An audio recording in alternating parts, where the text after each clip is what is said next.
Ao final desse vídeo, vocês vão ter um sistema de seleção de personagens com algumas classes. E depois de selecionar alguma classe, vocês vão poder escolher alguma cor.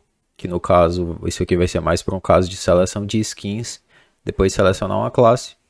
Depois de selecionar a skin e inicializar o jogo, vocês vão ter essa skin que vocês selecionaram carregada. Então é meio que um sistema de seleção de classes barra seleção de personagem. Então, para iniciar, pessoal, eu vou estar mostrando um pouco da estrutura que foi feita, a estrutura de como os objetos estão posicionados, onde eles estão em grupo, questão de tamanho de cada um dos slots, etc. E depois eu vou mostrar a parte do código. Aqui em cenas, nós temos apenas duas cenas, que é a cena do personagem, que é para carregar a skin representada pela skin que foi selecionada e pela cor. E nós temos a tela de seleção de personagem, que é aqui onde a gente filtra os cliques dos botões, onde a gente monta a estrutura, etc. O objeto raiz é um objeto do tipo controle, um objeto de interface. O layout dele está como full rect, então ele está pegando a tela inteira.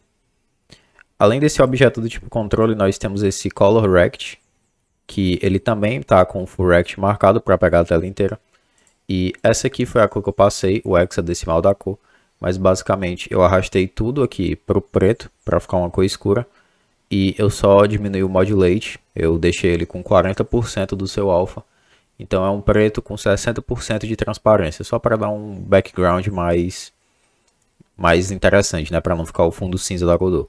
Além desse fundo, nós temos esse V-Container, que é dentro desse container, dessa VBox Container, que nós vamos ordenar e vamos adicionar todos os objetos que vão estar sendo tratados na nossa cena.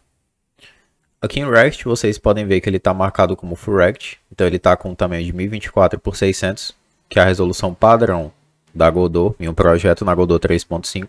O alinhamento desse container ele está como centro, então todos os objetos eles vão ser alinhados a partir do centro da tela. Então é por isso que ele tem esse pivot offset aqui, para ele ficar exatamente centralizado, e a partir do centro ele espaçando os objetos para cima e para baixo.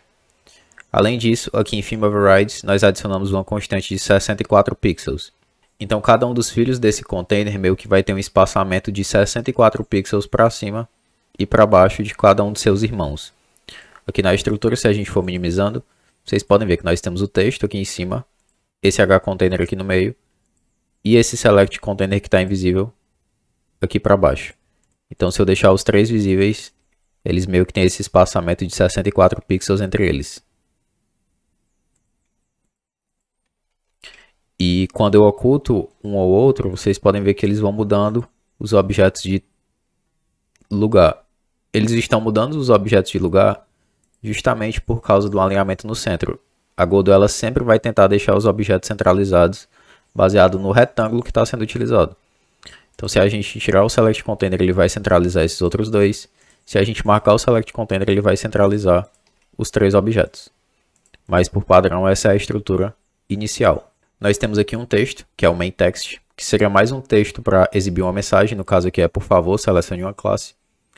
O alinhamento desse texto está centro com centro, e a única coisa que a gente mudou foi a fonte, uma fonte que eu estou utilizando aqui para o projeto, que tem um tamanho de 32, um outline, que é a linha de contorno, a sombra também está ativada com um offset de 4, etc. Vocês vão configurando aí igual o projeto de vocês, conforme as necessidades do projeto de vocês. Além desse texto, nós temos esse container na horizontal. Esse container na horizontal ele está parecido com o container da vertical em questão de espaçamento. O seu alinhamento é centro e as suas constantes de separação são também 64 pixels. Então, para cada um dos filhos aqui, nós temos uma separação de 64 pixels para cada um deles. Então, eles ficam centralizados, mas eles têm essa separação de 64 pixels. Falando dos seus filhos, eu vou mostrar primeiro esses três aqui que são os que estão visíveis, depois eu mostro os outros. Esses três primeiros são botões, e são botões utilizados para representar uma classe. A princípio a gente vai selecionar uma classe, e depois que a gente tiver uma classe selecionada, a gente vai selecionar uma cor para cada uma dessas classes. Então, por exemplo, nós temos o arqueiro, que ele é um botão. Ele está com o flat marcado, e com Enable Focus em None. Por padrão ele vem com All, a gente coloca para None para ele não ficar com um contorno azul, dizendo que aquele objeto está selecionado, a gente não quer isso. E essas são as configurações para esse meu projeto, eu defini o tamanho mínimo de 240 por 240, tanto em X como em Y. Então ele meio que pega todo esse quadrado aqui. Como filho desse botão, nós temos um sprite, que é a sprite que eu estou utilizando para representar a textura da classe. Quando eu rodar o projeto, vocês vão ver que as sprites elas vão ficar chamando todas as animações individuais de cada classe, que é só para a pessoa que está selecionando a classe, ela ter uma prévia de quais os ataques, quais as animações que aquela classe tem. Então, no caso aqui, vai muito do projeto de vocês. Como eu estou usando todo o sprite frame da classe, então eu separei a quantidade de frames na horizontal e vertical baseado no tamanho da minha sprite. Eu sei que ela tem 8 colunas por 7 linhas. Então eu separei 8 por 7. Eu defini a posição de 120 por 120 justamente para ele ficar centralizado no retângulo do botão. Vocês podem ver essa linha interna, esse quadrado interno. O quadrado representa da sprite, então dá para ver que ele está centralizado. Então é justamente por isso que eu defini esse tamanho. Então, independente da resolução da janela, como a gente separou as âncoras de forma correta, sempre que eu rodar esse quadrado mais esse quadrado interno, ele sempre vai ficar centralizado em comparação a esse quadrado externo, porque ele está ancorado. Além disso, além da sprite, nós também temos a classe, que no caso é uma label, que ela está centro-centro, as mesmas propriedades da outra, só que ela está com alinhamento bottom, center, centro embaixo. Então ela está aqui centralizada embaixo e eu adicionei a ela uma pequena margem de 16 pixels para cima, para ela não ficar colado aqui embaixo, para ela ter essa pequena margenzinha para ficar mais bonitinho. E depois de ter feito para um, a única coisa que eu fiz foi usar o Ctrl D para ele duplicar. E depois de ter duplicado, eu vim na outra classe e eu só fiz mudar o Animation Player, mudei a textura, mudei a quantidade de frames na horizontal e vertical, porque são classes diferentes, então tem animações diferentes e espaçamento diferente. Então isso aí vai depender do projeto de vocês, vocês vão modificar conforme as classes que vocês têm para estar exibindo aqui na interface. E a mesma coisa para o Warrior, para o guerreiro. Além disso, esses botões, todos eles estão nesse grupo, que é o grupo Button. O grupo que eu vou tratar por código aqui, para a gente saber quando que a gente vai poder selecionar ou não um dos botões. E além desses 3 botões, representando essas 3 classes, nós também temos esse Left Button, que é um VBox Container, e o Right Button, que também é outro VBox Container. O que acontece? Depois de ter selecionado uma classe, nós precisamos selecionar uma cor, que é um skin. Então, supondo que eu escolhi o peão. Quando eu escolher o peão, por código, a gente vai ocultar o arqueiro e ocultar o guerreiro. Vai deixar só o peão e vai habilitar esses 2 botões, dando mais ou menos essa impressão aqui. Então, quando a gente clicar no Previews, no botão de prévia, ele vai voltar um skin no índice.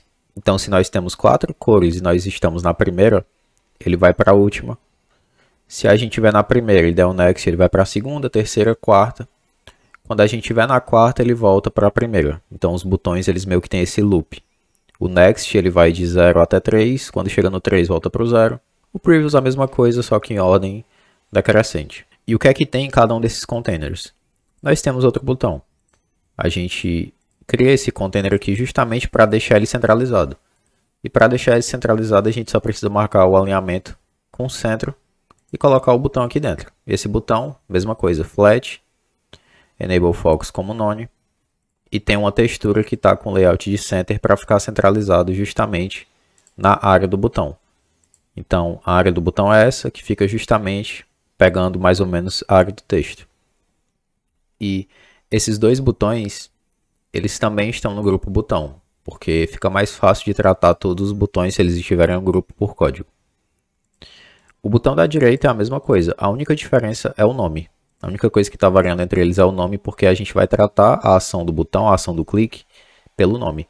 Se for um Previews, então ele vai decrescer, se for um Next, então ele vai acrescer, incrementar o valor. Por padrão eles começam invisíveis e esses 2 aqui começam visíveis. Outra coisa interessante do alinhamento centro é que se eu só tiver 2 classes, por exemplo, e eu ocultar, ele vai deixar as 2 centralizadas E conforme eu for aumentando a quantidade de classes, ele vai sempre tentando centralizar as classes no espaço aqui que a gente tem. Outro botão que a gente tem é esse botão do Select Container.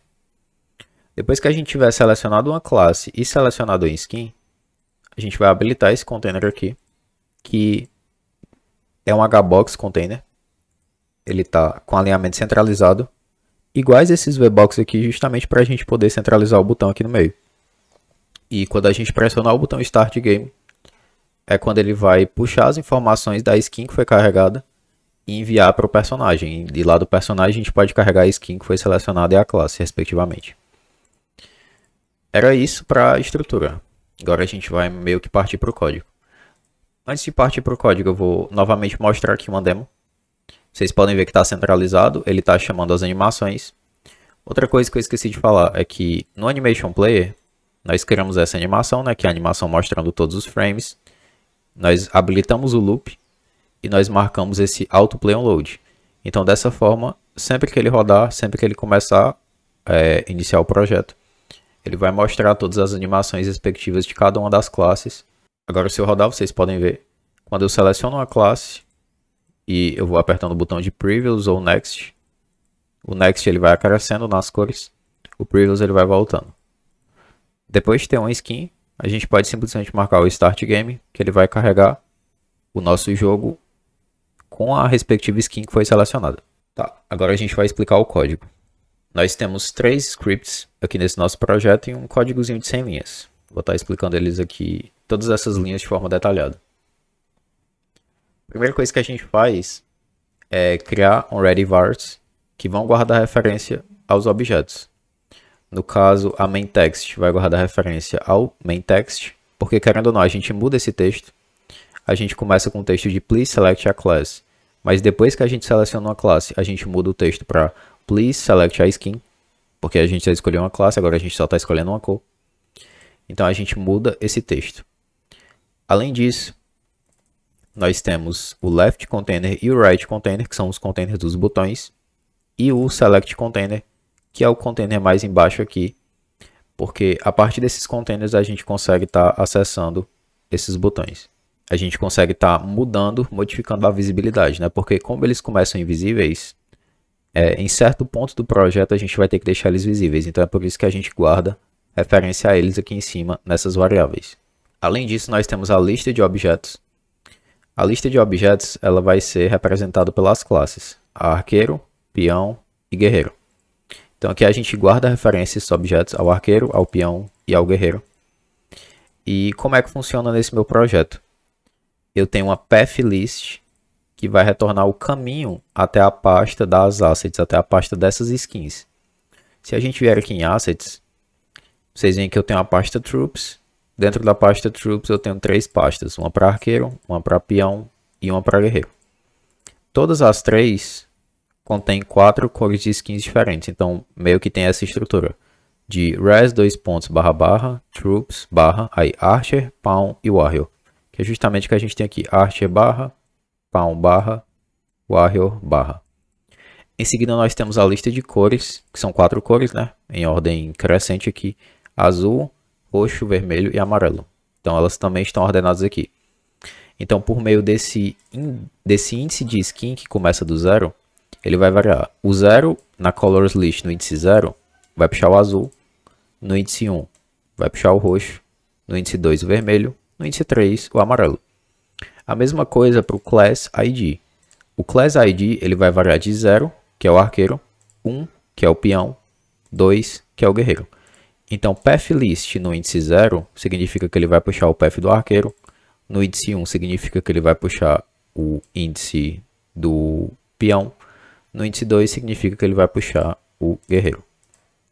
Então, a partir desse class ID e desse skin index, a gente vai poder acessar as respectivas skins dessa classe por meio desses inteiros aqui, acessando as listas.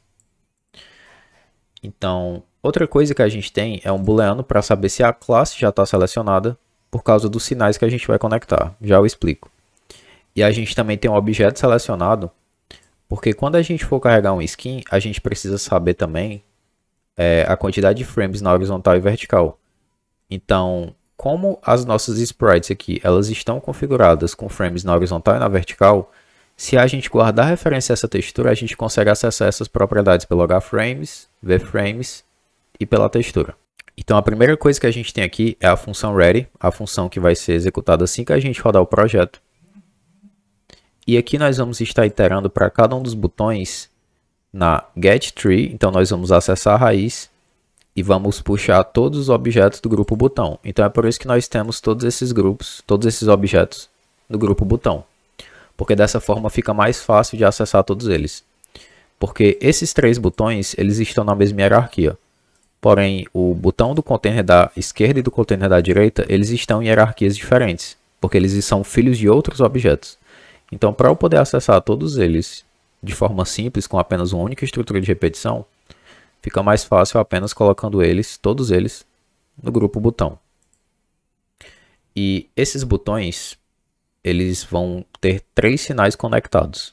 Eles vão ter o sinal de pressionado, que é o pressed, para quando a gente pressiona o botão, o mouse exited e o mouse entered. Nós vamos conectar todos esses sinais nesse nosso próprio código aqui, no código da Character Select Screen, nesse respectivo método. O método de botão pressionado vai ser na onButtonPressed, passando o botão que foi pressionado para a gente saber qual ação tomar a partir disso. E o mouse exited e mouse entered vão ser conectados na mesma função que a mouse interaction, passando o botão, que é o objeto, e passando o estado, se ele está entrando ou saindo, se ele está saindo ou entrando daquela área, daquela zona do botão. Se ele estiver conectando o mouse entered ou exited, ele vai estar entrando aqui na mouse interaction. E o que é que a gente faz aqui? A gente primeiro precisa verificar se o nome do botão é previous, ou seja, se é o botão de prévia, o botão para voltar uma skin, ou o botão de next para ir para uma próxima skin. Se for, ou então o botão de start game, né, que está aqui dentro também.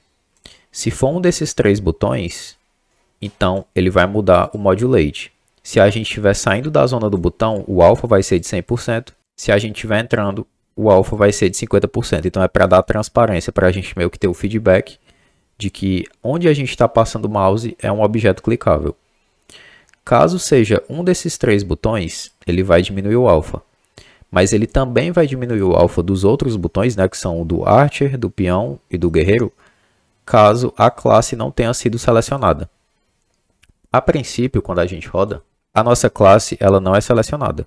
Mas a partir do momento que a gente seleciona uma dessas três classes, vocês podem ver que quando a gente passa o mouse aqui em cima, a gente não consegue mais clicar nesse botão, que é o botão representando a classe. A gente não consegue clicar aqui porque a gente já tem uma classe selecionada. Então agora a gente só quer selecionar uma skin ou iniciar o jogo. Então é justamente por isso que a gente tem esse Not is Class Selected. Porque se a classe já estiver selecionada, a gente não vai conseguir mudar o alpha desses três botões que são os botões que representam as classes. Então, caso ele passe, vai acontecer exatamente o que eu falei. Quando a gente passar o mouse em cima, ele vai diminuir o alpha. Quando a gente tirar, ele vai voltar para o alpha original. Só para a gente ter o feedback de que a gente pode clicar ou que são objetos interativos de interface. Beleza. A outra função é a onButtonPressed, que é justamente essa função aqui de baixo. Ela vai receber um botão, que é justamente algum desses botões. O botão das classes, o Next, o Previous ou o Start Game. Depois de receber esse botão, nós vamos mudar a visibilidade desse botão, que é uma função que a gente está criando aqui embaixo. Se o nome do botão for Start Game, que é justamente esse nome aqui, Start Game, então nós vamos mudar de cena. Nós vamos carregar a cena do personagem aqui. No caso de vocês, vocês vão carregar a cena do nível. Depois vão dar um return para ele não executar nada que se encontra abaixo. Caso o nome do botão seja Previous, ou seja o botão de prévia, então a gente vai atualizar o índice, passando o decrease, em seguida vai atualizar a skin. Como é que essas duas funções funcionam? Caso seja o previous, ele vai atualizar o index passando o decrease. Caso seja o next, que é esse botão aqui, o botão que vai ficar aqui na direita para ir a skin para frente, incrementar. Então ele vai passar o increase. Em seguida ele vai atualizar a skin também. Como que esses dois botões funcionam? A gente vai ter duas funções aqui embaixo, a UpdateIndex e a UpdateSkin. A nossa UpdateIndex ela vai receber um tipo que é o decrease ou o increase. Se o tipo for decrescer, então o nosso SkinIndex, que a princípio tem um valor de 0, vai ser decrescido por 1. Então se a gente tem 0, ele vai para menos 1. Se a gente tem 0, nesse caso, ele vai para 1. Se a gente tem 1, ele vai para 2, assim por diante. E aqui são duas verificações que a gente precisa fazer. Caso o nosso SkinIndex seja igual a menos 1, nós não temos menos 1 como índice da nossa lista, das nossas listas que a gente criou lá em cima. Então o nosso SkinIndex ele vai receber a nossa colorslist.size. E a nossa lista de cores, nesse exemplo, ela tem 4 cores. Então, colorslist.size menos 1 vai ser 4 menos 1. Então, se o nosso index for menos 1, o nosso index ele vai automaticamente para 3, que é a última cor. Seria mais ou menos como? Se a gente está na cor azul e a gente decresce, não tem uma cor antes da cor azul. Então a gente vai para a cor amarela, que é justamente o índice 3. 0, 1, 2, 3. A mesma coisa acontece para quando o nosso colorslist.size ele é igual ao nosso SkinIndex. Supondo que a gente está no 0, a gente acresce, ele vai para o 1, depois para o 2, depois para o 3. Depois do 3 ele vai para o 4, mas a gente não tem o índice 4 aqui, a gente tem o 0, 1, 2, 3. Então se ele for para o tamanho de colorslist, que é colorslist.size, então ele vai sair de 4 e vai para 0 automaticamente, que é justamente o que a gente faz aqui. A gente força o seu valor a ser 0. Depois de atualizar o índice, a gente atualiza a skin. Como é que a gente atualiza a skin? A gente acessa o objeto selecionado, acessa a sua propriedade textura e a gente vai carregar uma nova textura a partir de um caminho. Que caminho vai ser esse? Vai ser a pathList no índice class ID. Então, se a classe selecionada for arqueiro, o nosso pathList vai puxar o índice 0. Então, pathList no class ID sendo 0 vai retornar esse caminho aqui para a gente, que é justamente res troops archer barra. Depois disso, nós vamos concatenar essa string, nós vamos somar, adicionar ao final dessa string aqui, o colorslist no SkinIndex. No caso, se a gente tiver no índice 0, a nossa colorslist no índice 0 vai retornar blue. Então seria como se ele tivesse res assets troops archer blue. Depois, nós vamos adicionar o .png, que é justamente esse .png aqui para finalizar o path. Então, dependendo da nossa classe e da nossa skin atual, ele vai carregar uma nova imagem, que é justamente a imagem que a gente vai estar vendo na tela para saber como que vai ser a prévia dela no jogo. Depois de selecionar, depois de modificar a skin, nós vamos modificar as variáveis no nosso script global. A gente tem aqui um script global, que ele vai ter a quantidade de frames na vertical, a quantidade de frames na horizontal e o path, que é o caminho da skin, o caminho direto até a skin aqui que a gente vai carregar. Esse nosso código, ele está carregado como um singleton, como um script global. Então a gente pode acessar ele de qualquer canto do nosso código, do nosso projeto. Para criar um script global é simples. Vocês criam um código novo, clica no botão direito, novo script, definem um nome.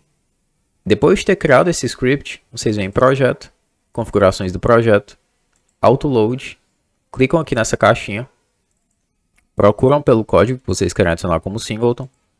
Em seguida, vocês dão um nome aqui. No caso, eu estou utilizando global, só que com G minúsculo. E depois é só adicionar. Então, como nós temos um código global, a gente consegue acessar essas propriedades aqui, que são essas variáveis que a gente tem lá no nosso código global. E a gente consegue modificar os seus valores, puxando justamente os valores da sprite que a gente está acessando. Se for a classe Pawn, ele vai pegar essa textura, que é a textura atual, a textura que a gente configurou aqui em cima. 8 frames na horizontal e 7 frames na vertical. Se for o guerreiro, 6 frames na horizontal, 8 frames na vertical e essa textura aqui, e assim por diante. A partir desses valores, como a gente está armazenando esses valores aqui, quando a gente iniciar a classe do personagem, a gente vai configurar os valores da sua sprite, que é a sua textura aqui, que a gente guarda a referência. A gente vai configurar as suas propriedades pelos valores que ficaram salvos no script global. Mas, além desse tratamento, nós temos esse outro tratamento aqui embaixo. E o que é que esse tratamento faz? Nós vamos configurar a classe selecionada. Caso ele passe por essas três estruturas, por esses três ifs, significa que o botão que foi pressionado foi ou o botão da classe warrior, peão ou arqueiro. Então a primeira coisa que a gente faz é dizer que a classe foi selecionada, porque a gente selecionou uma das três classes. Então não é mais para quando a gente passar o mouse em cima do card da classe, ele mudar o seu alpha. E depois a gente itera para cada um dos objetos na nossa lista de objetos, que é essa lista que contém os três objetos, né? O arqueiro, o peão e o guerreiro. A gente itera para essas três listas porque a gente precisa saber qual o objeto que foi selecionado. Se o objeto que a gente está recebendo, que foi o do clique, ele não for igual ao objeto que foi selecionado, ao objeto atual da iteração, então o que é que nós vamos fazer? Nós vamos esconder esse objeto. Por exemplo, se a gente seleciona o arqueiro, ele vai iterar para o arqueiro, para o peão e para o guerreiro, e vai ver. O peão e o guerreiro não foram os objetos que eu cliquei. Então, se não foram, é como se a gente ocultasse eles aqui. Agora, depois do for, ele vai entrar nessa outra estrutura aqui embaixo. Nós vamos mudar o alpha do botão que foi selecionado, porque quando a gente passa o mouse em cima, ele diminui o alpha para 50%. Então, a gente tem que voltar o alpha para o valor original, para 100% da cor. Em seguida, nós vamos definir o class ID. Então, aqui a gente configura o class ID a partir da objects list, porque como a gente está recebendo um objeto, esse objeto, se ele passar desses três ifs, ele vai poder ser archer, pawn e warrior. Então, se o objeto ele for o peão, objects list.find peão vai retornar justamente o índice 1, porque o arqueiro é o 0, o peão é o 1, o guerreiro é o 2. Se for o guerreiro é o 2, se for o arqueiro é o 0. Então, a partir da nossa objects list, como esse objeto é exatamente esse objeto e esse objeto respectivamente, o ponto find vai retornar um índice. Se for esse vai ser o 0, 1 e 2. Então, a partir desse índice a gente pode acessar também aqui os paths, que é justamente o que a gente faz lá embaixo. Além de definir o class ID, a gente define o objeto selecionado. Então, a gente acessa o objeto, que pode ser arqueiro, peão ou guerreiro, e puxa o seu objeto textura, porque é justamente em textura que a gente tem os nossos frames na horizontal, vertical e a sua textura respectivamente, que é o que a gente vai poder usar lá no personagem. Por fim, a gente habilita o container da esquerda, habilita o container da direita e habilita o select container, porque é lá que a gente tem um botão para iniciar o jogo. E muda o texto aqui, né? Porque o texto era please select a class, agora o texto vai ser please select a skin color. Então é como se depois da gente selecionar uma classe, a gente ocultar as outras e habilitar esses três botões, que é justamente o que acontece quando a gente roda. Se eu rodar aqui por uma última vez, a gente seleciona um skin, depois a gente pode modificar a cor da skin. Por fim, a gente inicia o jogo e ele carrega essa skin que a gente selecionou na tela de seleção de skins e classes para dentro lá do nosso personagem. Era basicamente isso para esse vídeo, pessoal. Lembrando de deixar o like e se inscrever, esses vídeos dão trabalho. Então o like ajuda muito na divulgação. Além disso, vou estar deixando o link para as minhas redes sociais aí, para a Udemy, onde eu tenho cursos publicados, caso alguém queira adquirir algum curso. Meu LinkedIn, caso alguém queira me enviar uma conexão. E o meu GitHub, caso alguém queira me seguir. Lembrando que esse repositório, o link dele vai estar aí na descrição também, o link do repositório no GitHub. E além disso, vou também estar deixando o link do meu servidor no Discord, caso alguém queira entrar para tirar alguma dúvida, trocar ideia, etc. No mais era isso. Forte abraço e até a próxima. Valeu.